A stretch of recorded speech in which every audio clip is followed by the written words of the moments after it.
Bismillahirrahmanirrahim. Assalamualaikum warahmatullahi wabarakatuh.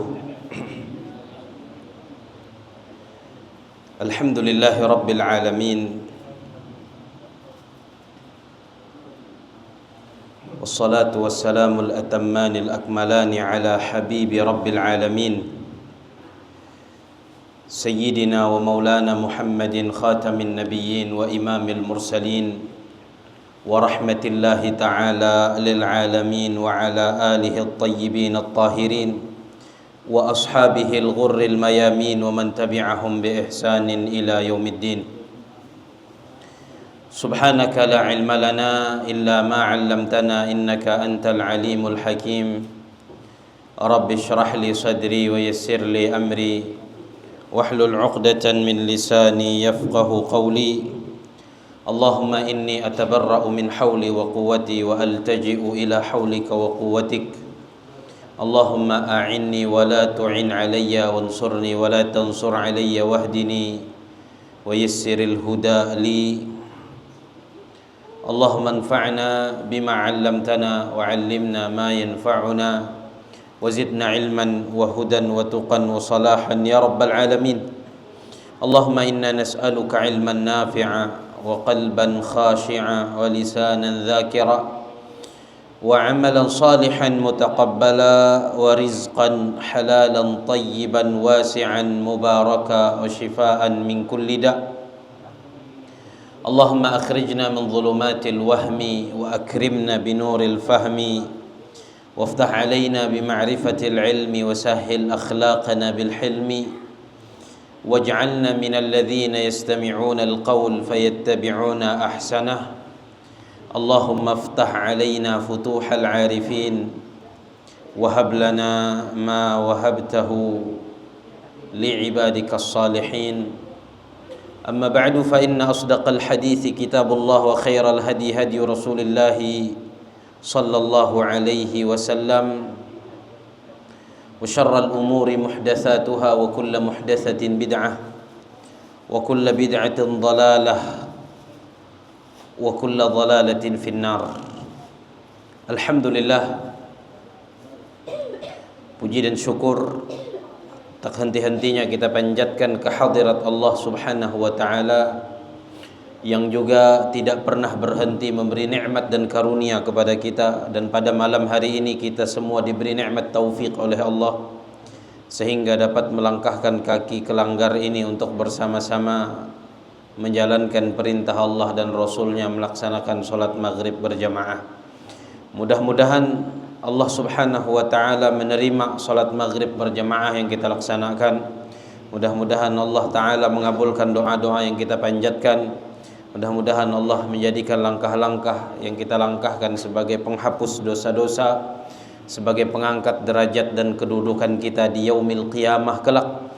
Dan mudah-mudahan Allah selalu memberikan taufik dan hidayah kepada kita semua untuk selalu bisa istiqamah mengerjakan amal saleh, memperbanyak ketaatan dan ibadah sampai Allah Subhanahu wa ta'ala mewafatkan kita dalam keadaan husnul khatimah. Amin ya rabbal alamin. Salawat dan salam mudah-mudahan selalu Allah curahkan, Allah limpahkan kepada junjungan kita Nabi besar Muhammad sallallahu alaihi wasallam, kepada keluarga beliau, kepada para sahabat, dan juga orang-orang yang senantiasa mengikuti mereka, serta orang-orang yang istiqamah menjalankan sunnah Rasulullah sallallahu alaihi wasallam sampai hari kiamat. Dan mudah-mudahan kita dimasukkan oleh Allah ke dalam golongan mereka dan dikumpulkan kelak bersama mereka di dalam surga. Amin ya rabbal alamin. Jemaah salat maghrib yang mudah-mudahan dirahmati Allah Subhanahu wa ta'ala, melanjutkan kajian pekanan kita membaca kitab Riyadhus Shalihin min kalami Sayyidil Mursalin yang ditulis oleh Al-Imam Abu Zakaria Muhyiddin Yahya bin Sharaf bin Murri bin Hasan bin Husain An-Nawawi rahimahullahu ta'ala rahmatan wasi'ah, yang mana di dalam kitab tersebut terdapat hadis-hadis dari baginda Nabi besar Muhammad sallallahu alaihi wasallam,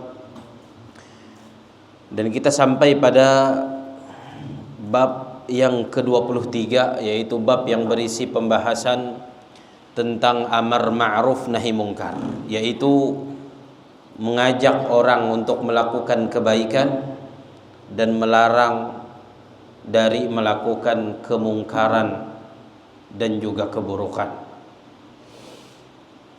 Pada kesempatan kali ini kita akan memasuki hadis yang kelima dari kitab Amar Ma'ruf atau dari bab Amar Ma'ruf Nahi Munkar dari kitab Riyadhus Shalihin.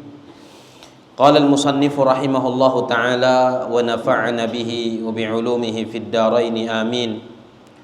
An ummil mu'minin Ummi Salamah Hindin binti Abi Umayyah Hudzaifah radhiyallahu anha.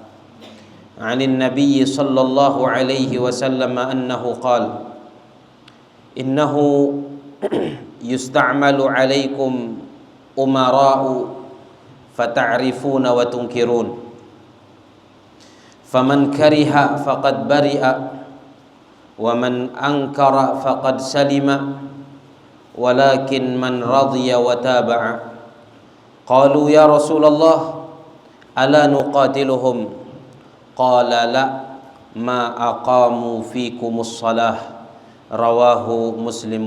معناه من كره بقلبه ولم يستطع إنكارا بيد ولا لسان فقد برئ من الإثم وأدى وظيفته ومن أنكر بحسب طاقته فقد سلم من هذه المعصية ومن رضي بفعلهم وتابعهم فهو العاصي.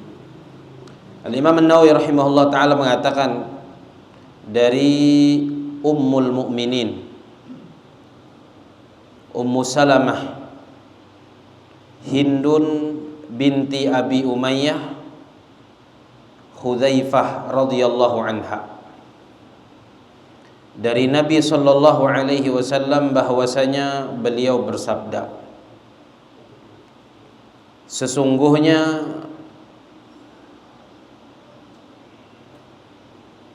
akan dijadikan pemimpin atas kalian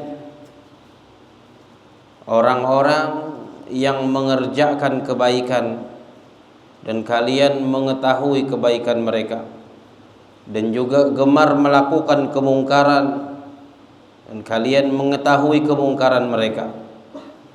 Faman kariha faqad bari'a, siapa yang membenci kemungkaran yang dilakukan oleh mereka para pemimpin itu, maka sungguh dia telah terlepas dari dosa. Wa man ankara faqad salima, dan barang siapa yang mengingkari kemungkaran mereka, sungguh dia telah selamat. Dan akan tetapi orang yang ridha dengan kemaksiatan mereka dan bahkan mengikuti kemaksiatan itu, mereka para sahabat bertanya kepada Rasulullah SAW, kata mereka, wahai Rasulullah, tidakkah kita memerangi mereka? Rasulullah SAW bersabda, tidak, selama mereka masih mendirikan sholat di tengah-tengah kalian. Hadis riwayat Muslim. Maknanya, barang siapa yang membenci dengan hatinya kemungkaran yang dilakukan oleh mereka para pemimpin dan dia tidak mampu mengingkarinya dengan tangannya dan juga dengan lisannya, maka sungguh dia sudah terlepas dari dosa dan sudah menunaikan tugasnya. Dan barang siapa yang mengingkari mereka sesuai dengan kemampuannya, sungguh dia telah selamat dari kemaksiatan itu. Dan barang siapa yang ridha dengan perbuatan mungkar mereka dan bahkan mengikuti mereka dalam kemungkaran mereka, fahuwal 'asi, maka dia adalah orang yang berbuat dosa dan maksiat. Jemaah yang dirahmati Allah Subhanahu wa taala, hadis nomor 5 dari bab tentang amar ma'ruf nahi munkar, yang mana hadis itu riwayat Imam Muslim, berarti hadis sahih. Dari hadisnya Ummul Mukminin Ummul Mukminin itu berarti ibunya orang-orang beriman. Dan mereka adalah istri-istri Rasulullah sallallahu alaihi wasallam. Jadi sawen-sawen Rasulullah merupakan ummah bagi orang-orang mukmin, sebagaimana nang inceruman oleh Allah taala wang Al-Qur'an, wa azwajuhu ummahatuhum, dan istri-istrinya Rasulullah itu adalah ibu-ibunya orang-orang beriman. Oleh karenanya ketika disebutkan salah satu istri dari istri-istri Rasulullah sallallahu alaihi wasallam, maka disebutkan gelarnya ialah Ummul Mukminin, ibu orang-orang beriman. Oleh karena itulah kemudian setelah Nabi wafat, istri-istri beliau tidak boleh dinikahi oleh kaum muslimin. Sama seperti ibu-ibu kaum muslimin tidak boleh dinikahi oleh anak-anak mereka. Maka ketika istri-istri Rasulullah adalah ibu-ibu bagi orang-orang beriman, ibu-ibu bagi kaum muslimin, maka haram mereka menikahi istri Rasulullah sallallahu alaihi wasallam sepeninggal Rasulullah sallallahu alaihi wasallam. Rasulullah sallallahu alaihi wasallam punya istri 11. Meninggal 2 sebelum Nabi, yaitu Ummul Mukminin Khadijah radhiyallahu anha dan juga Sayyidah Zainab, meninggal sebelum Rasulullah. Kemudian belihi 9, dan 9 itu hidup setelah meninggal Rasulullah sallallahu alaihi wasallam. Jadi Rasulullah meninggal dunia meninggalkan 9 orang istri. Nah, istri beliau yang 9 itu setelah Rasulullah sallallahu alaihi wasallam meninggal tidak boleh dinikahi oleh siapapun, diharamkan oleh Allah Subhanahu wa taala. Kenapa? Karena mereka adalah ummahatul mukminin, ibu-ibunya orang-orang beriman. Nah, hadis itu dari kalangan para sahabat, hadis yang kelima, yang meriwayatnya adalah salah satu dari ummahatul mukminin, yaitu Ummul Mukminin Sayyidah Ummu Salamah. Aran beliau Hindun binti Abi Umayyah, dan Abu Umayyah itu araya Hudzaifah. Jadi salah satu dari ummahatul mukminin, dari ibunda-ibunda orang-orang beriman, dari istri-istri Rasulullah SAW adalah Sayyidah Hindun binti Umayyah, yang lebih populer dengan Sayyidah Ummu Salamah. Ini terancak kalau membaca hadis terumpak aran dari salah satu istri Rasulullah sallallahu alaihi wasallam itu disebut dengan Ummul Mukminin Ummu Salamah. Nah, hadis itu beliau yang meriwayatkan.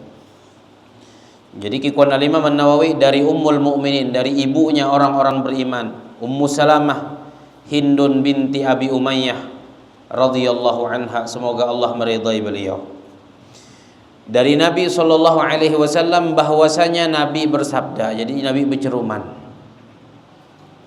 Nang si awal hadis Rasulullah sallallahu alaihi wasallam menceruman tentang perkara yang akan terjadi, hindai terjadiin si zaman Nabi, tetapi akan terjadi setelah Nabi sallallahu alaihi wasallam.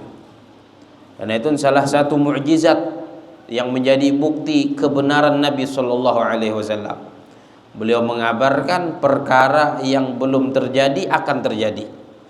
Kikuan Rasulullah sallallahu alaihi wasallam sesungguhnya akan diangkat bagi kalian para pemimpin-pemimpin, akan dijadikan untuk kalian para penguasa-penguasa.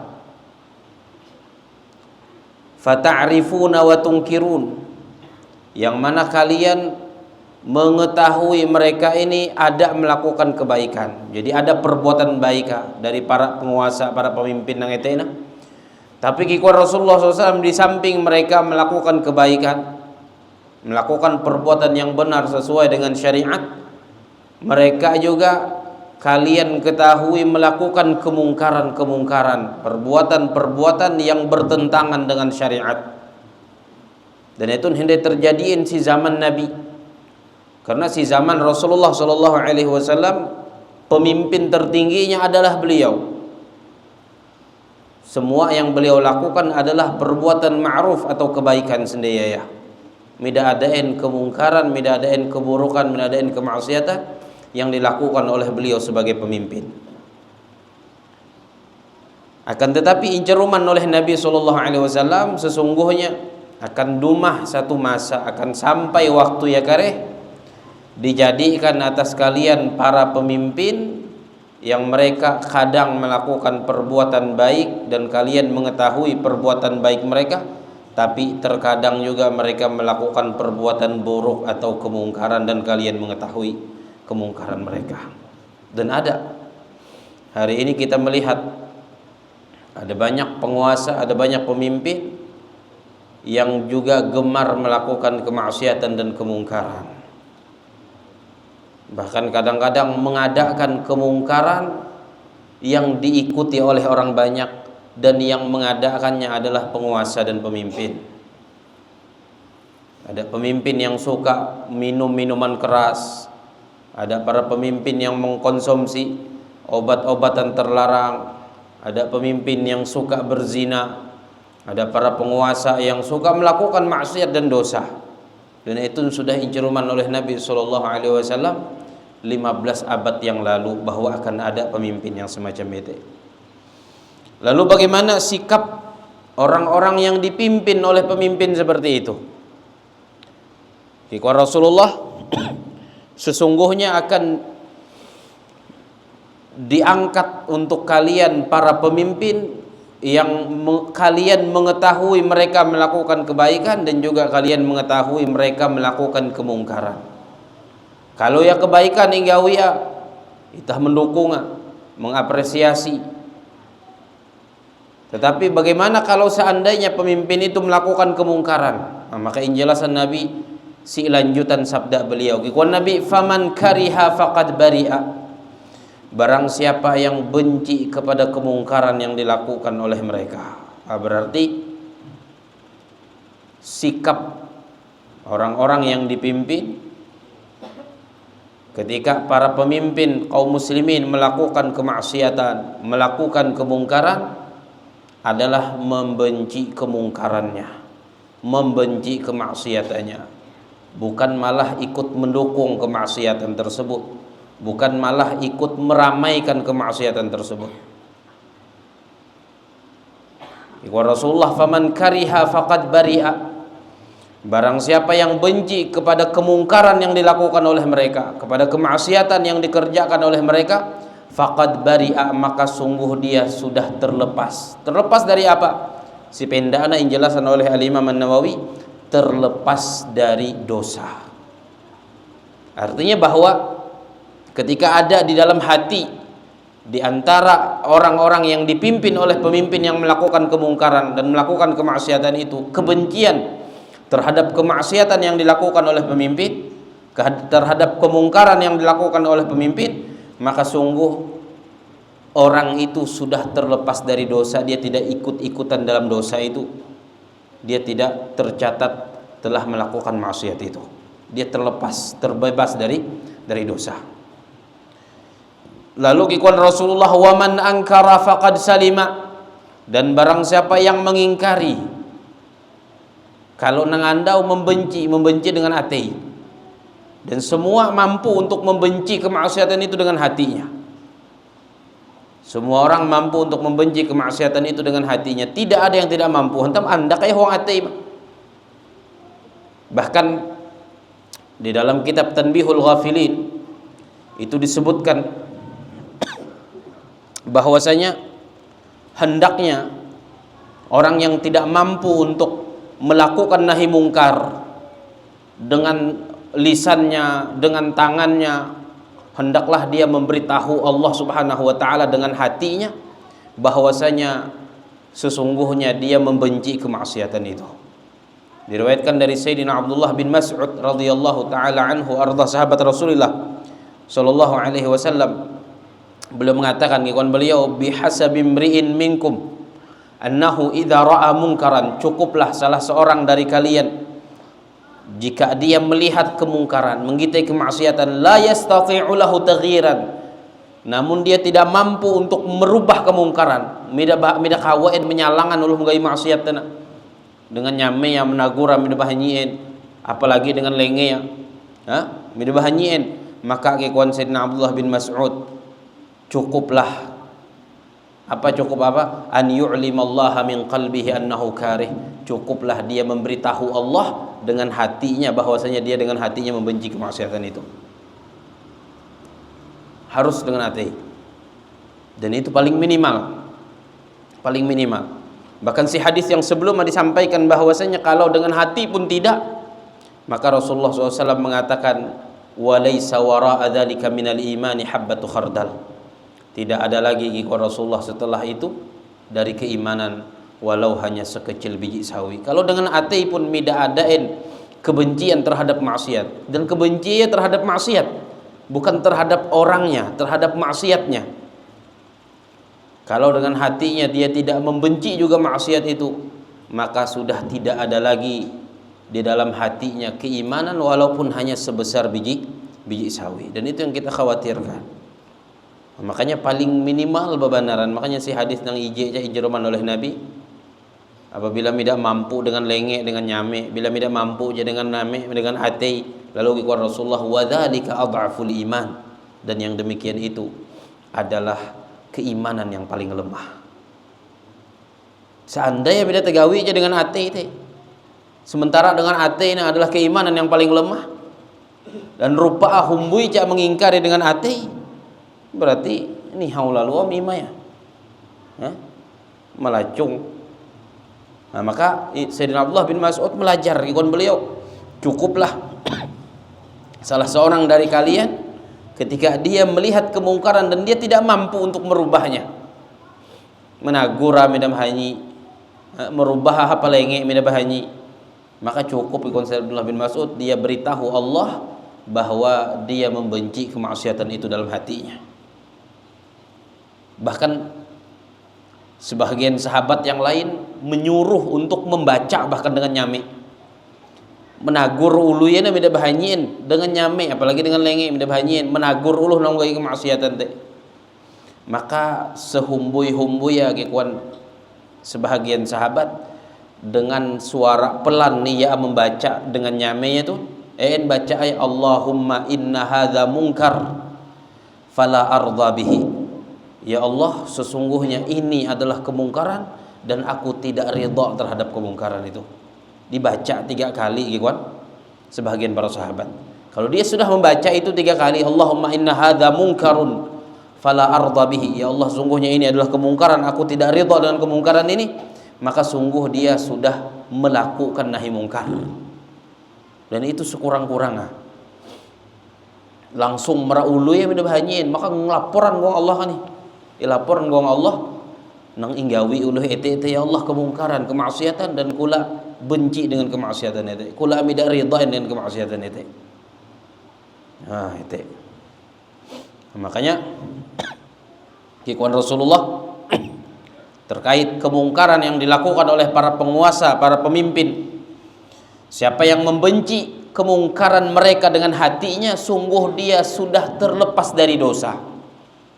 Artinya pemahaman sebaliknya dari kalimat Rasulullah SAW, faman kariha faqad bari'a, siapa yang membenci dengan hatinya maka sungguh dia telah terlepas dari dosa. Siapa yang tidak membenci berarti dia dianggap meridai kemungkaran itu, dan berarti dia tidak terlepas dari dosa, dia belum terlepas dari dosa. Lalu kikuan Nabi lanjutan sabdan beliau mengatakan waman angkara faqad salima, dan barang siapa yang mengingkari, kalau anda membenci dengan hati, waman angkara, dan siapa mengingkari dengan sesuai kemampuannya, mampu mengingkari dengan lenge, ingkari dengan tangan, rubah kemungkaran tersebut dengan tangan, atau mampunya mengingkari dengan mulut, dengan lisan, maka ingkari dengan lisan, sampaikan bahwa itu adalah kemungkaran yang tidak boleh dilakukan. Maka kata Rasulullah waman angkara, dan barang siapa yang telah mengingkari kemungkaran yang dilakukan oleh mereka, para penguasa dan pemimpin tadi, faqad salima, maka sungguh dia telah selamat dari maksiat itu. selamat ikhwan Nabi. Lalu selanjutnya beliau mengatakan ikhwan Rasulullah, walakin, akan tetapi. Nah itu nang humbi tahu. Kalau mampu mengingkari dengan lenge, bagus. Mampu mengingkari dengan lisan, dengan nyame, bagus. Dan termasuk orang beriman dikatakan dalam hadis yang sebelumnya kita sampaikan. Bila mampu dengan lenge, bila mampu dengan nyame, maka membenci kemungkaran itu dengan hati, paling minimal. Dan jangan sampai melakukan yang selanjutnya. Kata Rasulullah, walakin man radhiya wa taba'. Akan tetapi siapa yang ridha dan mengikuti mereka dalam kemaksiatan itu, ridha terhadap perbuatan mereka. Midadain pengingkaran si huang hati ya.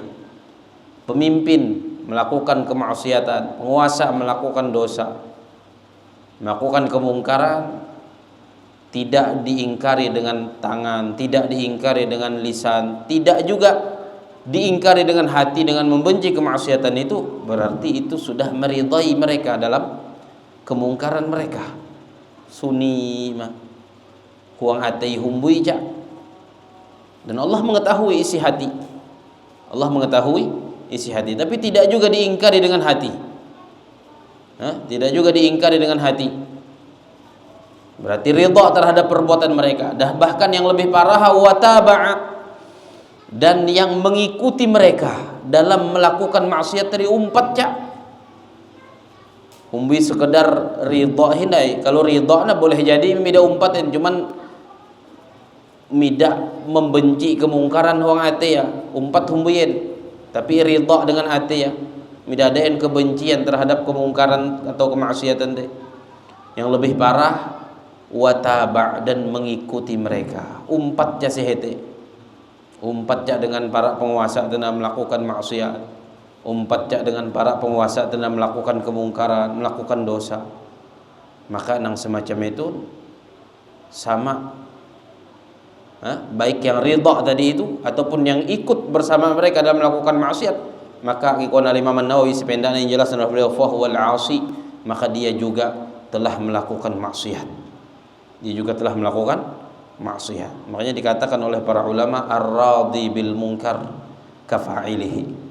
Orang yang ridha dengan kemungkaran sama seperti orang yang melakukan kemungkaran itu, tidak ada bedanya. Maka paling humbui diingkarilah dengan hati. Kalau memang kemampuan cuman dengan hati mah ya dengan hati. Ilaporan marah Allah bahwasanya hati itah membenci kemaksiatan yang sedang dilakukan. Injaruman marah Allah bahwa etek kemungkaran dan itah tidak ridhain dengan kemungkaran tersebut. Jangan malah meridai kemungkaran itu atau bahkan ikut serta dalam kemungkaran dan kemaksiatan itu. Lalu para sahabat tun ketika mehinding injaruman oleh Nabi sama itu bahwasanya akan dijadikan atas kalian para pemimpin-pemimpin yang mereka melakukan kebaikan dan kalian mengenali kebaikan mereka, dan juga mereka melakukan kemungkaran dan kalian mengetahui kemungkaran mereka. Injaruman oleh Nabi sama itu, qalu, mereka berkata kepada Rasulullah, biinsek dengan Nabi Muhammad sallallahu alaihi wasallam, ya Rasulullah, ala nuqatiluhum, wahai Rasulullah, tidakkah kita memerangi mereka? Apakah kita perangi saja mereka wahai Rasulullah? Nang melakukan kemungkaran tenang, perangi saja wahai Rasulullah. Maka Rasulullah SAW bersabda kepada para sahabatnya yang bertanya, apakah kita tidak memerangi mereka wahai Rasulullah? Nabi, ilah, tidak. Nah itu nih kita, sebagaimana disampaikan sebelumnya, seberapapun kemungkaran yang dilakukan oleh para penguasa, kemaksiatan dan kezaliman yang dilakukan oleh mereka, kita berkewajiban untuk mengingkari, tapi tidak boleh memerangi. Tidak boleh memerangi, tidak boleh mengkudetanya, tidak boleh mencopotnya, tidak boleh merebut kekuasaannya. Kenapa? Karena kalau dilakukan yang demikian itu, memerangi mereka gara-gara kemaksiatan yang mereka lakukan, kemungkaran yang mereka kerjakan, diperangi, maka mudaratnya akan jauh lebih besar daripada kezaliman mereka, daripada maksiat lain. Akan menimbulkan mudarat yang lebih datuh, are nyawa yang melayang, are yang terbunuh, dan seperti yang kita lihat di beberapa negara, dan yang hanya tuh si Syria itu. Makanya ingahana oleh Nabi SAW ketika ditanya oleh para sahabat, tidakkah kita memerangi mereka wahai Rasulullah? Rasulullah tidak. Selama apa? Ma aqamu fikumus shalah, selama mereka masih mendirikan salat. Jadi ciri ya itu, selama mereka masih mendirikan salat, dan itu menunjukkan bahwasanya salat ini menjadi pembeda antara orang beriman dan orang yang tidak beriman. Makanya sihuang madhab fikih yang 4, madhab Hanafi, madhab Maliki, madhab Syafi'i dan Hambali, itu ada di antara madhab yang 4 itu yang berpendapat bahwasanya sekedar melihi sembahyang itu menyebabkan pelakunya menjadi kafir. Madhab Hambali atau madhab Imam Ahmad bin Hanbal. Tidak menunggu apakah ketika ia melihi sembahyang menganggap halal melihi sembahyang atau tidak menunggu eteen, sekedar ia tidak hendak sembahyang, ikuan para ulama seorang madhab Hambali, maka dia sudah keluar dari agama Islam. Dan itu mubihat, mubihatnya itu. Tapi ternyata ada ulama yang berpendapat seperti itu, dan mereka juga berdalil dengan hadis-hadis Nabi SAW yang banyak. Ada di antaranya sabda Rasulullah SAW, beliau mengatakan, al-ahdul ladzi bainana wa bainahumus shalah faman tarakaha faqad kafar. Perjanjian antara kita dan mereka adalah salat, barang siapa yang meninggalkan salat maka sungguh dia telah menjadi kafir. Itu jelas hadisnya. Makanya para ulama dalam mazhab Hambali berpegang dengan hadis itu. Atau misalnya hadis lain hindai Rasulullah SAW bersabda, ikon beliau, bainal abdi wa bainal kufri tarkus shalah, antara seorang hamba dengan kekafiran itu adalah meninggalkan sholat.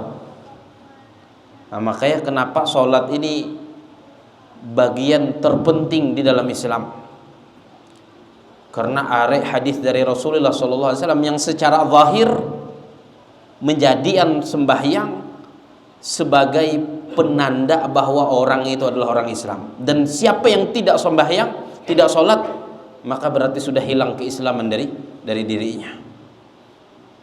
Dan itu bisa kita lihat juga dari cara Allah mewajibkan sembahyang tuh. Coba, ketika Allah Ta'ala mewajibkan puasa Ramadan, yang mana puasa Ramadan juga merupakan salah satu rukun Islam yang 5 itu, Allah mewajibkannya melalui Al-Quran yang Allah berikan kepada Jibril, lalu Jibril alaihi salatu wasallam menyampaikannya kepada Nabi Muhammad sallallahu alaihi wasallam.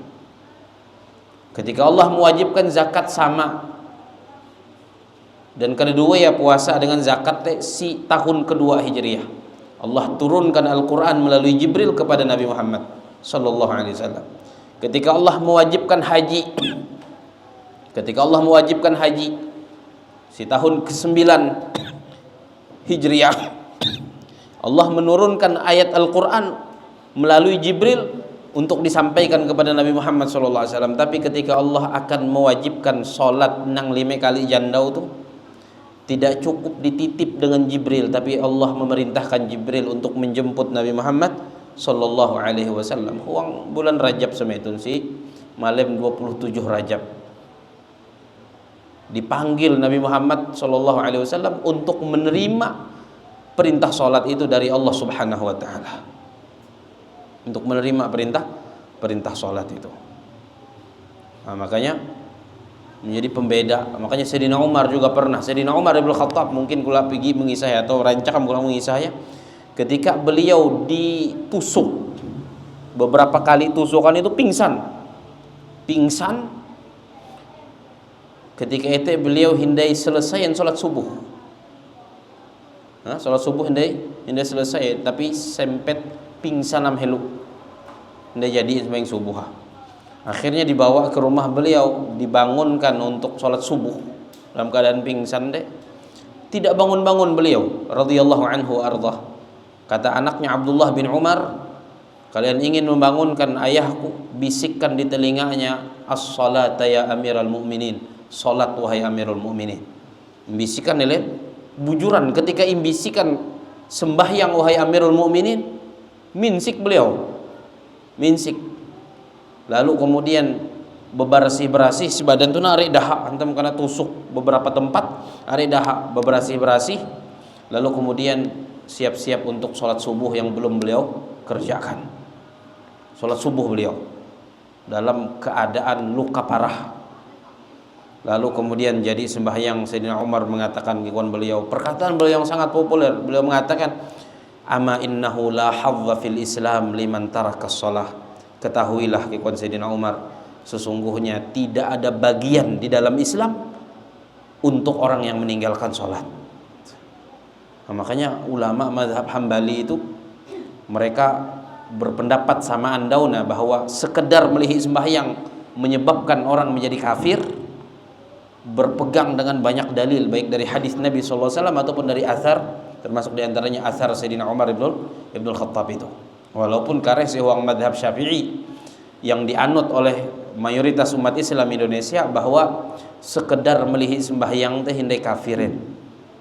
Wong madhab Syafi'i menjadi kafir apabila ia menganggap sembahyang tidak wajib. Ete hanyar mahawiyah menjadi kafir. Tapi kalau sekedar bila sembahyang malas, pengoler, hindain. Dan konsekuensi ya kalau dikatakan empat madhab nangandau, madhab Hambali itu deh. Kalau dikatakan sekedar meninggalkan sholat dia sudah menjadi kafir, artinya kalau ia mati kareh jenazah tidak diurus layaknya orang Islam. Mida impanduyen, mida imbungkus kain kafanen, mida inyembahyanganen, dan mida inguburan si pekuburan kaum muslimin. Itu konsekuensi ya. Adapun kalau dia sekedar melihi sembahyang hantam koler menurut madhab Syafi'i, ya, melihi sembahyang hantam koler, hantam membantus menggawi ya, tapi tetap menganggap sembahyang itu wajib, maka wong madhab Syafi'i ya tetap Islam bi. Tapi disuruh bertaubat. Disuruh bertaubat. Kalau tidak mau bertaubat, maka hukumannya adalah hukum pancung, hukum mati. Nah, tapi kalau jadi mati yang gareh, tetap diurus sama dengan uluh Islam bi, masih dikuburkan di pekuburan kaum muslimin. Nah, para ulama tuh sampai membahas sembahyang itu sedetail itu. Uluh nang melihi ya, hantamein ya melihi ya. Dan bila ia mati kehampia. Makanya begitu penting sholat ini sampai-sampai si hadis itu Rasulullah Shallallahu Alaihi Wasallam ketika ditanya oleh para sahabat, tidakkah kita memerangi mereka wahai Rasulullah? Ikut Nabi Shallallahu Alaihi Wasallam, tidak selama mereka masih sholat. Artinya kalau para pemimpin yang melakukan kemaksiatan ini, para pemimpin yang melakukan kemungkaran ini sudah tidak lagi sholat, maka boleh jadi diizinkan oleh Rasulullah SAW untuk diperangi. Untuk diperangi. Ini sembahyang. Karena itu tadi pembeda orang Islam dan orang yang tidak Islam. Nah, maka oleh karena itu betapa penting memperhatikan sembahyang ini. Bahkan Rasulullah dan para sahabat itu tidak hanya sekedar sembahyang atau midak yang penting sembahyang, tetapi bagi elen sembahyang sangat penting bebenaran. Bahkan Rasulullah SAW itu diantara kesukaan beliau di dalam dunia ini adalah sholat. Hubbiba ilayya min dunyakum as-sholah, atau hubbiba ilayya min dunyakum salas. Aku dibuat suka dari dunia ini ada 3 ibu Rasulullah. Salah satu dari telu Nabi berceruman, wa ju'ilat qurratu aini fi shalah, dijadikan penyejuk mata dan hatiku di dalam salat. Nah, itah PR itah sama hampir menjadian sembahyang teh sebagai kesukaan itah. Itah kan kalau insek loh kesukaan teh macam-macam, ada nang kesuka itu bingkak berandam. Bila insek kesukaan teh makanan teh mana ada pikiran itu kan. Nabi SAW ketika berceruman kesukaan beliau ternyata kesukaan beliau sembahyang. Sampai-sampai beliau menyuruh Sayyidina Bilal untuk azan itu, beliau katakan apa ikhwan beliau, ya Bilal aqimis shalah arihna biha, wahai Bilal, kumandangkan azan untuk solat, hibur kami dengan solat, hibur kami dengan solat. Jadi hiburan beliau sallallahu alaihi wasallam dan para sahabat adalah solat. Bahkan Sayyidina Hudzaifah ibnul Yaman meriwayatkan, ikhwan, Sayyidina Hudzaifah, kana Rasulullah sallallahu alaihi wasallam idza hazabahu amrun badara ila shalah. Rasulullah SAW itu apabila beliau tertimpa masalah, ada problem yang menimpa beliau, maka apa yang pertama kali beliau lakukan? Badara ila shalah, beliau bergegas salat. Jadi penawaran yang pertama inggawi Nabi sembahyang. Sembahyang yang pertama kali inggawi oleh Rasulullah SAW apabila tertimpa sesuatu. Dan itu sesuai dengan firman Allah Ta'ala ketika Allah mengatakan ista'inu bis sabri was salah, minta tolonglah kepada Allah dengan sabar dan salat. Minta tolonglah kepada Allah dengan sabar dan salat. Dan Nabi SAW juga ketika beliau sesak sudah dada beliau ini, menghining cemoohan orang-orang Mekah ketika itu, umpatan elen, hinaan mereka, cacian mereka, makian mereka. Allah katakan dalam Al-Quran, nikwan Allah, walaqad na'lamu annaka yadhiqu sadruka bima yaqulun. Sungguh kami tahu, wahai Muhammad, bahwasanya dadamu itu sempit, sesak gara-gara ucapan mereka, orang kafir Mekah. Lalu solusi nang ini oleh Nabi, oleh Allah Ta'ala kepada Nabi. Ikhwan, Allah Subhanahu wa Ta'ala menyuruh Rasulullah si ayat berikutnya setelah Allah menceruman bahwa kami mengetahui sesaknya dadamu gara-gara ucapan mereka. Ikhwan Allah, fasabbih bihamdi rabbik wa kum minas sajidin. Bertasbihlah untuk memuji Tuhanmu dan jadilah engkau termasuk orang-orang yang sujud. Maksudnya termasuk orang-orang yang sujud, termasuk orang-orang yang sholat. Jadi obat sesak itu sholat. Obat sesak, obat masalah, obat gundah gulana, obat kegalauan, itu adalah sholat. Minta tolong kepada Allah dengan sabar dan sholat. Itu yang dicontohkan oleh Nabi Sallallahu Alaihi Wasallam. Makanya sholat begitu penting, harus bujur-bujur perhatian, karena kareh andau kiamat yang paling pertama sekali insek oleh Allah adalah sembahyang kita. Injadian sembahyang itu sebagai pusaka. Bahkan para sahabat dulu itu mereka selesai sholat merindukan sholat berikutnya. Kita kan jadi sembahyang alhamdulillah, alhamdulillah. Jadi sembahyang kawa istirahat. Para sahabat tuh mbiyen jadi sembahyang keganangan sembahyang nang harian, waktu sembahyang nang akan datang, mikiran itu. Makanya Rasulullah ketika sudah sampai waktu sholat, beliau bergegas menyuruh Bilal, mengatakan arihna bis sholati ya Bilal, hibur kami dengan sholat wahai Bilal. Nak hampi itah menjadikan sembahyang tun kica hiburan bagi itah. Mido uyuh tejauh nggo hiburan kan, mido uyuh nguang pantai ujung pandaran yang nggo hiburan, mido uyuh nguang kubu, tinggal nguang langgar sembahyang, nguang kubu bongkos, nguang langgar nanjung mah sembahyang tenang atai, himung atai. Mudah-mudahan kita termasuk orang-orang yang betul-betul memperhatikan sholatnya, menjaga sholatnya, dan mudah-mudahan keluarga kita, anak keturunan kita juga dijadikan oleh Allah orang-orang yang menjaga dan memperhatikan sholat-sholat mereka. Amin ya Rabbal Alamin. Sallallahu ala nabiyina Muhammadin wa ala alihi wa sahbihi ajma'in. Subhanakallahumma bihamdika asyhadu an la ilaha illa anta astaghfiruka wa atubu ilaik. Assalamualaikum warahmatullahi wabarakatuh.